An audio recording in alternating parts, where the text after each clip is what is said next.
வணக்கம். Daily news பேப்பருக்காக நான் சாலினி. வணக்கம். டெய்லி நியூஸ் பேப்பருக்காக நான் ஹேமண்ட் சரோன்.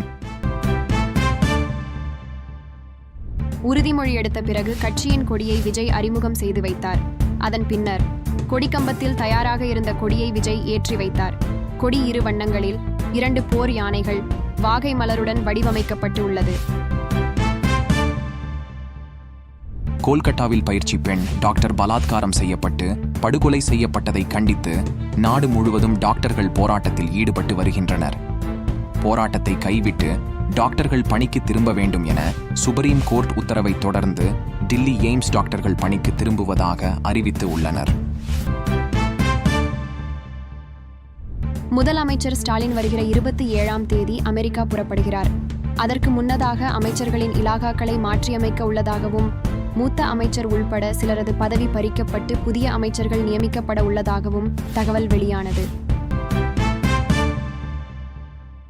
போலந்து சென்றுள்ள பிரதமர் மோடி அந்நாட்டு பிரதமர் டொனால்ட் டஸ்கை சந்தித்து இரு நாட்டு உறவுகள் குறித்து ஆலோசனை நடத்தினார். எந்த பிரச்சினைக்கும் தீர்வு காணவும் அமைதியை ஏற்படுத்தவும் நட்பு நாடுகளுக்கு ஒத்துழைப்பு வழங்க இந்தியா தயாராக உள்ளது என பிரதமர் மோடி கூறியுள்ளார். விருதுநகர் மாவட்டம் வெம்பக்கோட்டை அகழாய்வில் கார்னீலியன் என்றழைக்கப்படும் சூதுபவள கல்மணியில் குழிவான முறையில் செதுக்கப்பட்ட திமிலுள்ள காளை கண்டறியப்பட்டுள்ளது. இது மோதிரத்தில் பதிப்பிக்கும் வகையில் உள்ளது. பணமோசடி வழக்கின் அடிப்படையில் செந்தில் பாலாஜி மீது குறுக்கு விசாரணை நிறைவடையாததால் வழக்கின் விசாரணையை வரும் 28ஆம் தேதிக்கு ஒத்திவைத்த நீதிபதி அல்லி அதுவரை செந்தில் பாலாஜியின் நீதிமன்ற காவலையும் நீட்டித்து உத்தரவிட்டார். இதன் மூலம் செந்தில் பாலாஜியின் நீதிமன்ற காவல் 56ஆம் முறையாக நீட்டிக்கப்பட்டுள்ளது குறிப்பிடத்தக்கது. நூல் உரிமை தொகையின்றி முன்னாள் முதல்வர் கருணாநிதியின் நூல்கள் அனைத்தும் நாட்டுடைமையாக்கப்படும் என முதல்வர் ஸ்டாலின் கூறியுள்ளார்.